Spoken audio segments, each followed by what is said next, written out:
The icy ambush, December 6, 1941. Dawn breaks over the snow-choked fields east of Moscow, the temperature plummeting to -35 degrees Celsius. Lieutenant Otto Carius hunkers in the turret of his Panzer III, the engine's low rumble vibrating through his frost-numbed bones. The wind howls like a wounded beast, whipping flurries across the white expanse, blurring the horizon where skeletal trees claw at the gray sky. His breath fogs the periscope as he scans for movement, anything in this godforsaken frozen hell. The crew inside shifts restlessly. Gunner Hans, loader Fritz, driver Karl, all wrapped in scavenged Soviet greatcoats over their inadequate Wehrmacht uniforms. You can almost feel the bite of that wind, slicing through layers like a bayonet, turning fingers to ice and resolve to desperation. Suddenly, a shadow emerges from the blizzard, a low, hulking silhouette rumbling toward them at impossible speed. "Fine Panzer," Carius shouts, his voice cracking in the cold. The gunner swings the 50mm KWK-38 into line, heart pounding. It's not a T-26 or BT-7, those tin cans they've shredded by the hundreds since June. This one's different. Broad tracks chewing through the deep snow like it owns the terrain, turret angled forward like a predator's snout. The first shell flies, bam, striking the front glacis plate with a deafening clang. But no explosion, no fire. The round ricochets skyward in a shower of sparks, harmless as a pebble against a fortress wall. "What the hell?" Hans mutters, eyes wide. They fire again, and again, each hit bouncing off that cursed sloped armor, the angles deflecting impacts that would pierce their own Mark IIIs like butter. The beast returns fire, a 76.2mm F-34 gun barking flame, the shell screaming past their hull by inches, detonating in the snow behind them with earth-shaking force. Carius's mind races. This is no ordinary tank. This is the T-34, whispered about in frantic radio reports, the Soviet monster that's turning their blitzkrieg into a nightmare. As it charges closer, tracks grinding, the crew feels the first real terror of the Eastern Front, not from the cold, not from the endless marches, but from a machine that defies everything they know about armored warfare. Backtrack just a few months, and the Wehrmacht's panzer divisions under General Heinz Guderian were gods of war. Operation Barbarossa launched on June 22, 1941, with over 3,000 tanks slicing through Soviet lines like a scythe through wheat. Guderian's Panzer Group 2, part of Army Group Center, spearheaded the drive toward Moscow, encircling entire Red Army formations at Minsk and Smolensk. Villages burned, prisoners streamed westward by the hundreds of thousands, and the Führer's dream of crushing Bolshevism in weeks seemed within grasp. The Panzers, Mark IIIs and IVs, with their reliable Maybach engines and Zeiss optics, outmaneuvered the obsolete Soviet armor. A single 37mm POC gun could gut a T-26 from a kilometer away. Morale soared, letters home spoke of victory parades in Red Square. But as summer faded into autumn's mud, then winter's grip, the tide whispered warnings. Supply lines stretched thin over 1,000 kilometers of rutted roads, fuel trucks bogged down, horses dying in the Rasputitsa quagmire. Guderian, the architect of Blitzkrieg, fumed in his command post, poring over maps stained with coffee and worry. His forces, once 900 tanks strong, dwindled to half from mechanical failures and attrition. And then, the rumors. Scouts reporting, new Russian tanks, near Tula, impervious to standard anti-tank rounds. At first, dismissed as Bolshevik propaganda or panicked exaggeration, but on October 6, near Mtsensk, Colonel Eberbach's 4th Panzer Brigade clashed with them head-on. A T-34 platoon ambushed a column, its Christie. Suspension allowing it to glide over soft ground where German tracks spun helplessly. Shells from 75mm howitzers glanced off, only flanking shots at point-blank range penetrated the sides. Carius's crew had heard the tales around flickering campfires, mechanics cursing the sloped devil that laughed at their firepower. Designed by Mikhail Koshkin in Kharkiv, the T-34 incorporated lessons from the Spanish Civil War and Finnish Winter War, sloped armor increasing effective thickness without added weight, a diesel V12 engine resistant to fire, wide tracks for superior mobility in snow and mud. It outgunned the Panzer IV's short 75mm with its longer-barreled cannon, capable of punching through 60mm of steel at 500 meters. The Soviets had over 1,000 in service by Barbarossa's start, but poor deployment in scattered units delayed their impact. Now, in the depths of winter, with Zhukov's counteroffensive brewing, they emerged like avenging spirits.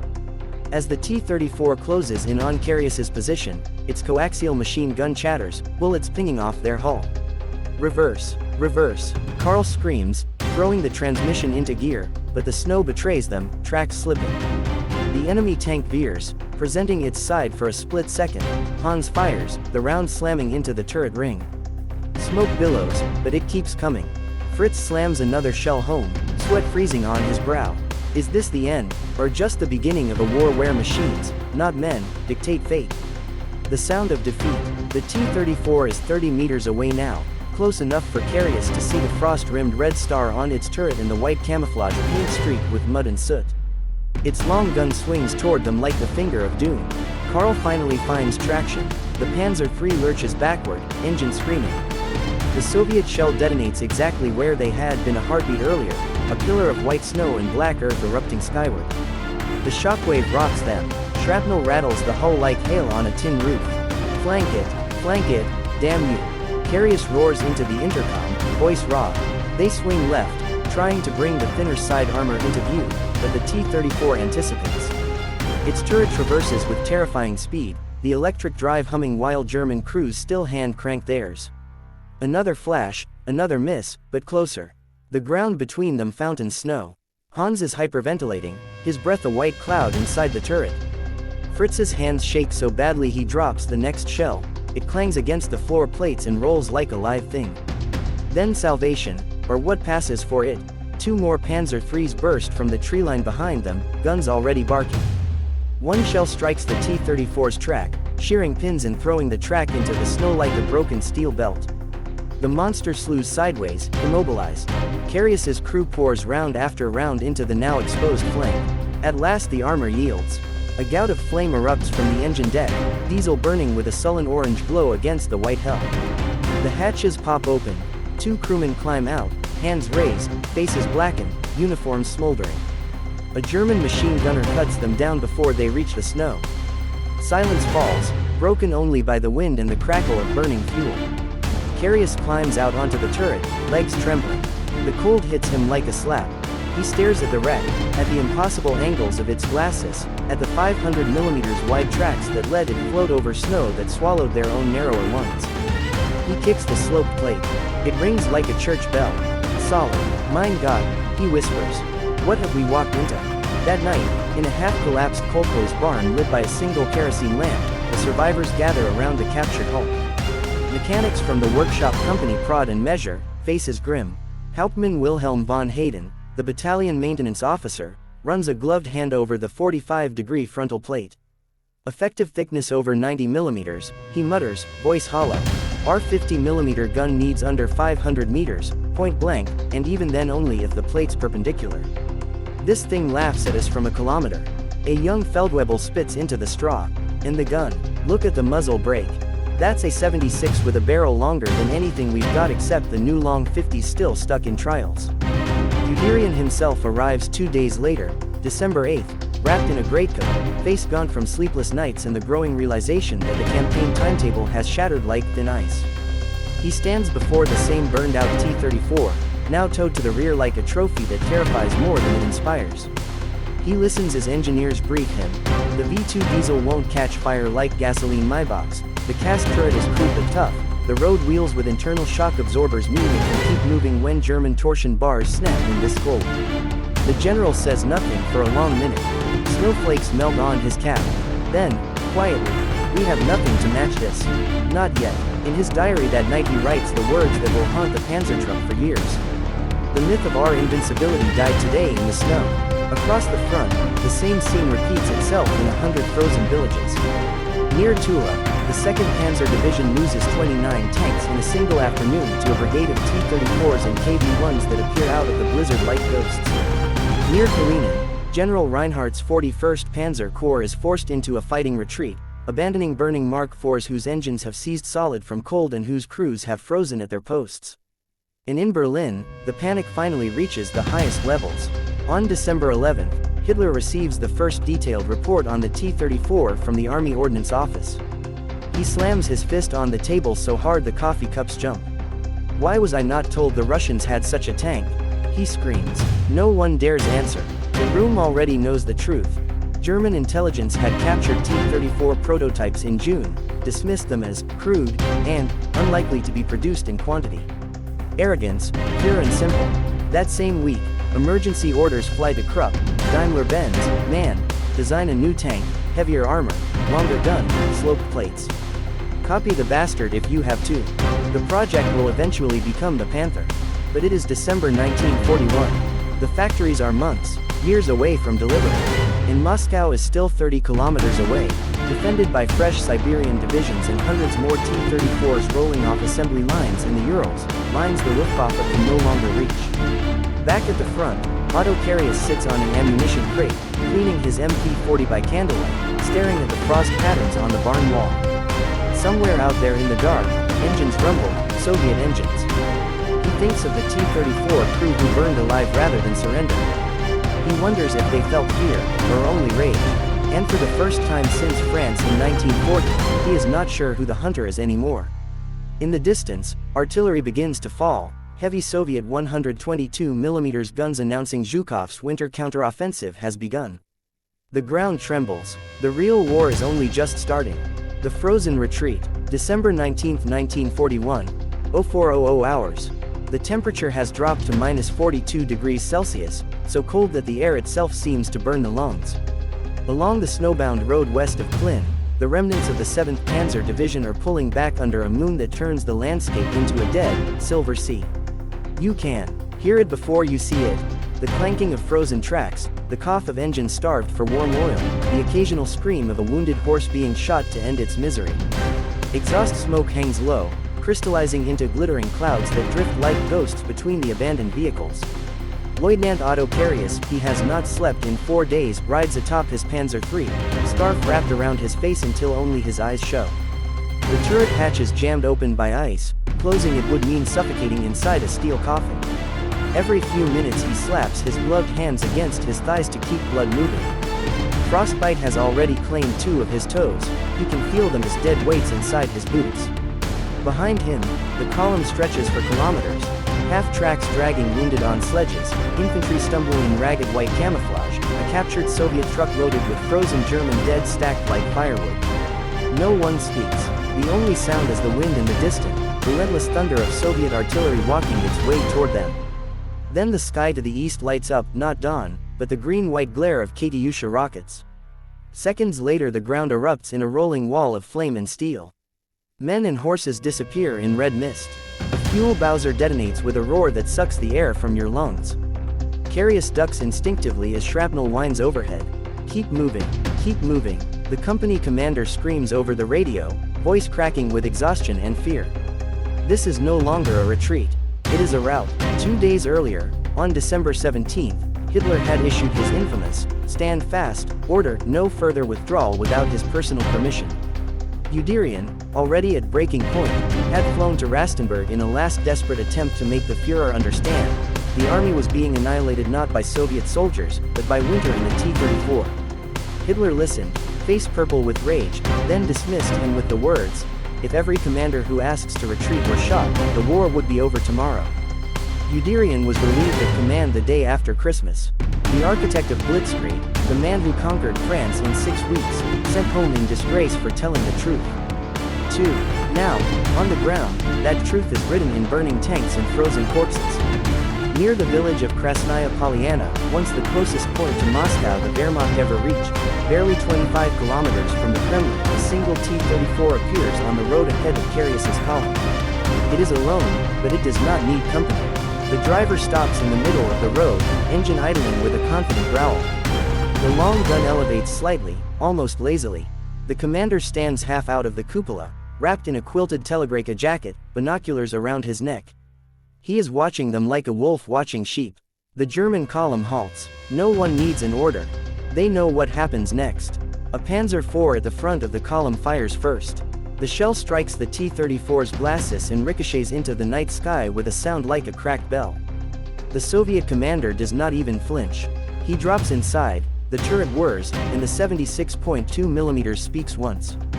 The Panzer IV erupts in a fireball that lights the snow blood red.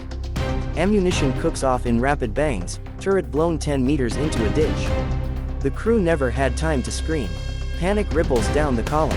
Engines rev, tracks spin uselessly.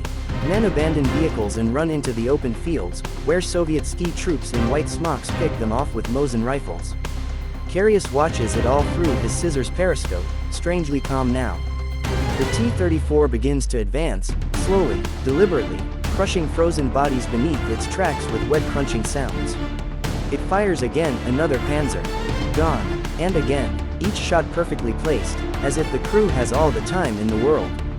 He keys the microphone. All vehicles, scatter into the tree line.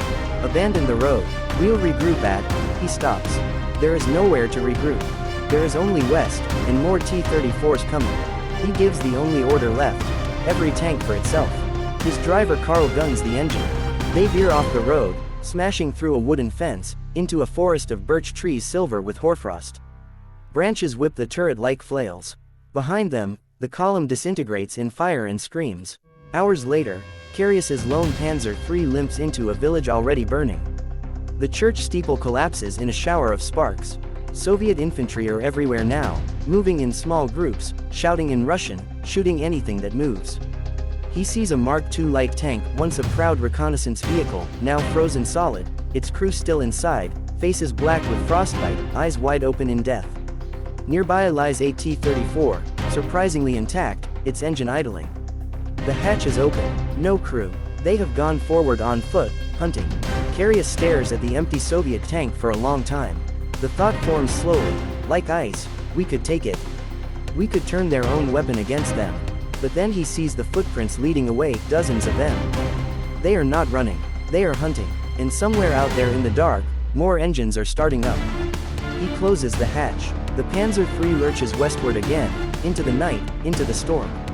Behind him, Moscow remains unconquered. Ahead of him, the road is endless white, and on it, the tracks of the T-34 point east like arrows of fate. For the first time since 1939, the Wehrmacht is not advancing. It is running, and the hunter has become the prey. The Devil's Workshop, January 1942, Kharkiv Tractor Factory number 183, deep behind the Urals, now evacuated and reborn as the Ural Tank Plant, Stalin's organ. The temperature inside the vast assembly halls is still -20, but it feels like a furnace compared to the world outside. You can taste the iron in the air, hot steel, burning coal, the sour sweat of women and teenagers working 18-hour shifts. A conveyor belt crude, improvised from old tram rails, inches forward. Overhead cranes swing like pendulums. Every 38 minutes another T-34 rolls off the line, olive drab paint still wet, red stars hastily stenciled while the metal is warm. The workers, mostly grandmothers in headscarves and boys who should still be in school, do not cheer. They simply wipe the grease from their hands and start on the next haul. In a corner, a political officer reads from a clipboard, "Comrades, in the last week of December alone we produced 1,127 tanks. The fascist beast is bleeding. Every rivet you drive is a bullet in Hitler's heart." No one looks up. They have heard it before. They also know that for every T-34 that leaves here, 3 or 4 have already been lost on the front, and the Germans are learning fast. But numbers are numbers, and the Soviet Union has finally found the one thing it possesses in inexhaustible supply: space, people, and time bought with blood. 500 kilometers west, in a frozen rail siding near Bryansk, Oberstleutnant Franz Bake, one of the few senior panzer officers still willing to speak plainly, stands on the platform watching a train unload the first experimental response to the nightmare. They call it the Panzer IV Ozef. F2, soon to be redesignated G. The long 75mm KWK-40 is wrapped in burlap against the cold, the muzzle brake looking comically oversized on the familiar squat silhouette. Armor has been up-armored to 80mm in front with spaced plates bolted on like an afterthought. It is still flat-sided, still vertical, still fundamentally the wrong answer to the T-34's elegant geometry, but that gun can kill the Russian monster at 1,000 meters. Bake runs a gloved hand along the cold barrel and feels something close to hope. He also feels dread. There are only 28 of these new tanks in the entire Army Group Center. 28 against thousands. That night he writes a letter to his wife he will never send.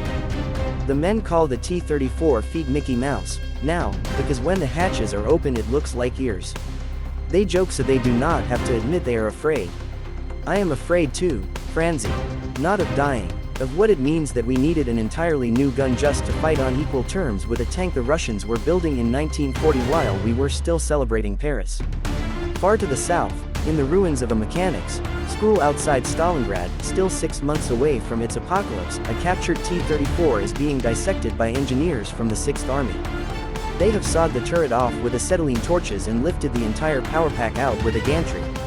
The diesel V2 sits on blocks like a dissected beast, its aluminium block gleaming under the arc lamps. A Daimler-Benz representative, Herr Dr. Aders, the man who will later design the Panther, measures every angle with a protractor and curses quietly in Swabian German. The slope is not magic. It is simple trigonometry. 60 degrees turns 45 millimeters of physical steel into nearly 90 millimeters of effective thickness against most projectiles. The trick is doing it without making the tank too high, too heavy, or too cramped inside. He sketches furiously. Beside him, a Krupp ballistics officer fires captured Soviet 76.2mm rounds into sample plates at different angles. Each ricochet is greeted with the grim satisfaction of men who finally understand the enemy's secret, and the horror of realizing how far behind they are. Back north, Otto Carius, now promoted to Oberleutnant and given command of a heavy Tiger company that does not yet exist, is marched into a briefing tent near Vyazma. A captured T-34 sits outside like a trophy and a warning. The division commander, General Rudolf Veal, points at a map dotted with red arrows. As of today, the T-34 76's model 1942 is entering service. Hexagonal turret, better optics, thicker frontal armor in places. Our new Long 75 can still kill it, but only if we see it first. And gentlemen, we rarely do. He pauses, letting the silence sink in. From now on, the war in the East will be a war of machines. And for the first time since 1939, the best machine is not ours. Outside, the wind howls across the endless steppe, carrying with it the distant clatter of tracks, thousands of them. The sound is no longer the confident chatter of German Maybachs racing to victory. It is the patient, relentless heartbeat of a continent that has decided to fight back with steel. And somewhere in the dark, a factory girl in Sverdlovsk tightens the last bolt on hull number 27 to 409, wipes a strand of hair from her eyes, and whispers to the empty turret. Go get them, little brother. Bring our winter with you. The Awakening of the Beast. July 23, 1943, 0300 hours. The wheat is shoulder high and golden under a moon that feels too bright for war. Kursk salient, southern sector. The air is thick with the smell of warm earth, diesel, and the metallic tang of fear. Inside Tiger 131, Oberleutnant Otto Carius, 21 years old and already a veteran of 2 Russian winters, lowers himself into the commander's seat. The new Tiger is everything the T-34 is not. 57 tons of Krupp steel, 100mm frontal plate flat as a parade ground, and 88mm KWK-36 that can kill anything on Earth at 2 kilometers. The turret smells of fresh paint and gun oil. The crew is silent, reverent, as if they have been handed a cathedral on tracks. Carius closes the cupola with a clang that sounds like a coffin lid. Tonight, for the first time in 2 years, the Germans are the hunters again. Panzer Marsch, he says quietly. The 1,200 horsepower Maybach roars to life, drowning out the crickets. Behind him, the entire Schwer Panzer Abteilung 502 18 Tigers follows in perfect line, a moving wall of steel that makes the ground tremble for kilometers. To their left, the new Panthers of Grossdeutschland Division glide forward like gray sharks. Operation Citadel has begun. Across the no-man's land, in a dugout carved into the side of a gentle hill, Senior Lieutenant Vasily Krysov of the 1st Guards Tank Brigade watches the horizon through captured German binoculars. He is 24, has fought since Moscow, and has already destroyed 31 fascist tanks. He keeps tally marks painted on his T-34's gun barrel. Tonight his brigade has been issued a new toy, the T-34 76's model 1943 with the cast, Mickey Mouse ears, turret and spaced side skirts. Still the same sloped armor, still the same diesel heart, but now every crew has a radio, every commander a proper cupola. They are no longer the frantic, half-trained mobs of 1941. They are professionals now. Krysov lowers the binoculars and smiles without warmth. They come at last, he says to his gunner. Let them come. At 0330 the world explodes. The German barrage is the heaviest of the war, thousands of guns, Nebelwerfers screaming like banshees. The earth rises in black fountains. Soviet minefields detonate in chain reactions that light the sky orange. Then the Tigers roll forward through the smoke, crushing trenches under their tracks, 88's firing. On the move with the calm rhythm of men who finally believe they hold the better hand. For the first hour it is slaughter. A T-34 platoon crests a low rise, confident in their hull-down position. 3 Tigers engage at 1,800 meters. 3 shots. 3 burning hulks. The 4th T-34 reverses frantically, but a Panther flanks it and places a 75mm round through the engine deck. The crew bails out into machine gun fire. Carius's Tiger smashes through a birch copse and emerges into a shallow valley. 7 T-34's are hull down behind a railway embankment, firing as fast as their loaders can shove shells home. The first round strikes Tiger 131's mantlet and ricochets into the sky with a sound like a giant gong. The second hits the driver's vision slit and showers the interior with white-hot spall. The driver screams once, then is silent. Carius traverses the turret with the hydraulic whine of unlimited power. Armor-piercing, 1,200 meters, on. The 88 speaks. The lead T-34 simply ceases to exist, turret blown 20 meters sideways, hull split open like a tin of sardines. The others begin reversing, but the Tiger is already moving, closing the range with arrogant slowness. Another shot, another kill. For a brief, intoxicating moment, it feels like 1940 again. Then the ground ahead erupts. Not from artillery, from beneath. Soviet deep-buried mines, old aircraft bombs linked by cables detonate under the lead Tigers. 2 are immobilized instantly, tracks shredded, bellies ripped open. From concealed positions in the high wheat, Su-85 tank destroyers open fire with their long 85mm guns. A Tiger's turret ring is hit, the entire turret lifts half a meter and drops back crooked, jammed forever. Carius sees it happen in slow motion. He screams into the radio, "Mines. Spread out." They knew exactly where we would attack. Because they did. Zhukov has spent 6 months turning Kursk into the largest fortified position in history. 400,000 mines, 2,000 anti-tank guns, layer after layer of trenches, and 1.3 million men waiting exactly where Model and Manstein planned to strike. Every German move has been anticipated, every axis of advance pre-registered by Soviet artillery. By noon on the first day, the greatest tank battle in history has become a meat grinder. Near Prokhorovka, the place that will enter legend, 600 T-34's of Rodmistrov's 5th Guards Tank Army launch a head-on charge into the teeth of the Leibstandart Division's Tigers and Panthers. The range drops to point blank, 300 meters, 100 meters, sometimes 20 meters. Turrets traverse frantically, shells cross in midair, tanks ram each other, lock tracks, and fire down each other's barrels. In the chaos, Vasily Krysov's T-34 duels a Tiger across a shallow gully. The first 88 round punches straight through his driver's hatch, killing the man instantly. The Tiger begins to reverse, looking for a killing shot. Krysov screams at his new driver, a 19-year-old girl from Stalingrad who has never driven in combat, to ram. They charge. The T-34 climbs the slope at full speed, hull machine gun chattering. The Tiger fires again and misses, the shell detonates behind them. At the last second the Tiger tries to turn, but it is too late. The T-34 slams into its flank at 45 kilometers an hour. Steel screams. The Tiger's track snaps. Krysov's gunner, deafened and half-blind from smoke, fires blindly into the Tiger's side. The shell penetrates. Ammunition detonates. The Tiger erupts like a volcano, turret blown clear into the wheat field. Krysov's tank is stuck fast, nose buried in the burning German monster. Hatches pop. The crew bails out into the inferno around them. Somewhere a Panther is reversing over burning T-34's, crushing its own dead to escape. By nightfall on July 12, the fields are a graveyard of blackened steel. Over 300 German tanks are lost or crippled. The Soviets lose more, nearly 700, but they can replace them. Germany cannot. Otto Carius sits on the engine deck of his damaged Tiger, helmet off, staring at the carnage. The invincible beast has bled. The 88, for all its power, cannot be everywhere. The slope devil is back, multiplied 1,000-fold, and it has learned to fight dirty. In the distance, fresh Soviet reinforcements roll forward under the setting sun, endless columns of T-34's, their tracks singing the same song they sang in the snows of 1941. Only now the song has words. And the words are, "You are not leaving here." The long goodbye.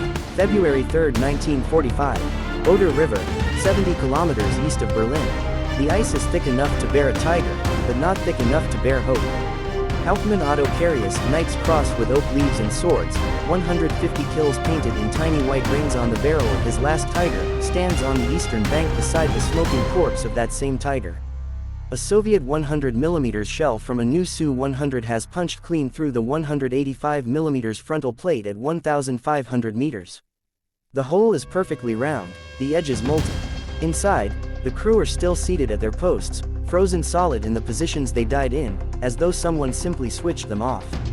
Carius lights a cigarette with fingers that will never feel warm again. Behind him, the remnants of Schwer-Panzer Abteilung 502, once 45 Tigers strong, are down to 4 operational machines. The rest are burning, abandoned, or already being towed eastward by Soviet recovery teams. The T-34 is everywhere now. Not the frightened, half-trained beast of 1941, but the T-34-85, wider turret, 3-man crew, 85mm Zeiss S-53 gun that can kill a tiger frontally at a kilometer on a good day. They move in packs, fast and low, using ground and smoke the way a wolf pack uses darkness. They no longer bounce shells. They no longer need to. Across the river, on the Kustrin bridgehead, a single T-34-85 sits hull down behind a wrecked railway carriage, engine idling.